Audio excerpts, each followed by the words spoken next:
രാഹുൽ മാങ്കൂട്ടത്തിൽ MLA-ക്കെതിരായ ലൈംഗികാതിക്രമ കേസിൽ പോലീസ് പഴുതടച്ചുള്ള അന്വേഷണം നടത്തിയതാണ്. പിന്നെ എവിടെയാണ് പോലീസിന് പിഴച്ചത്? തെളിവെടുപ്പിൽ വീഴ്ച വരുത്തിയെന്നാരോപിച്ച് തിരുവല്ല DYSP S. നന്ദകുമാറിനെ സസ്പെൻഡ് ചെയ്തു. DGPയുടെ ശുപാർശയെ തുടർന്ന് ആഭ്യന്തര വകുപ്പാണ് സസ്പെൻഷന് ഉത്തരവിട്ടത്.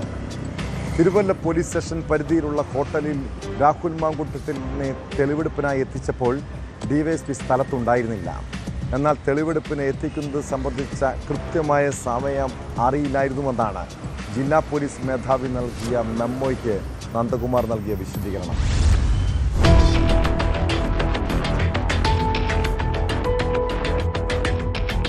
രാഹുൽ മാക്കൂട്ടത്തിൽ MLA-ക്കെതിരായ ബലാത്സംഗ കേസിൽ തിരുവല്ലയിൽ നടന്ന തെളിവെടുപ്പിൽ ഗുരുതര വീഴ്ച വരുത്തിയതിനാണ് തിരുവല്ല DYSP S. നന്ദകുമാറിനെ സസ്പെൻഡ് ചെയ്തത്.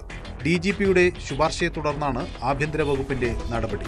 തെളിവെടുപ്പിന് DYSP സ്ഥലത്തുണ്ടായിരുന്നില്ല എന്നും പ്രത്യേക നിർദ്ദേശം ഉണ്ടായിട്ടും DYSP എത്താത്തത് ഗുരുതര വീഴ്ചയാണെന്നും സസ്പെൻഷൻ ഉത്തരവിൽ പറയുന്നു.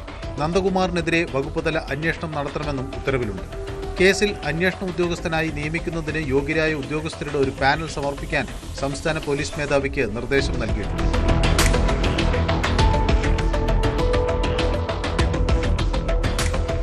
ക്രമസമാധാന ചുമതലയുള്ള ADGP നേരത്തെ സമർപ്പിച്ച റിപ്പോർട്ട് DGP പ്രത്യേക കുറിപ്പോടെ സർക്കാരിന് സമർപ്പിച്ചതിനെ തുടർന്നാണ് നടപടി. തിരുവല്ലയിലെ ക്ലബ് 7 ഹോട്ടലിൽ ഉൾപ്പെടെ എത്തിച്ചുള്ള തെളിവെടുപ്പിലാണ് ഗുരുതര വീഴ്ചയുണ്ടായത്. പ്രതിയെ കൊണ്ടുവരുന്ന പോലീസ് സ്റ്റേഷൻ, കോടതി തുടങ്ങിയ സ്ഥലങ്ങളിൽ പ്രത്യേക സുരക്ഷ ഒരുക്കണമെന്ന് ജില്ലാ പോലീസ് മേധാവി DYSPയെ അറിയിച്ചിരുന്നു. എന്നാൽ നന്ദകുമാർ ഇത്തരത്തിൽ സുരക്ഷ ഒരുക്കിയില്ല. അതേസമയം തെളിവെടുപ്പിനെത്തിക്കുന്നതിനെ സംബന്ധിച്ച് കൃത്യമായ സമയം അറിയില്ലായിരുന്നു എന്നാണ് ജില്ലാ പോലീസ് മേധാവി നൽകിയ മെമ്മോയ്ക്ക് നന്ദകുമാർ നൽകിയ വിശദീകരണം.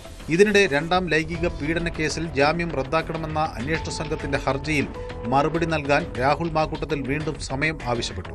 ഇത് സംബന്ധിച്ച ഹർജി തിരുവനന്തപുരം ജുഡീഷ്യൽ ഫസ്റ്റ് ക്ലാസ് മജിസ്ട്രേറ്റ് കോടതി അടുത്ത ചൊവ്വാഴ്ച പരിഗണിക്കും.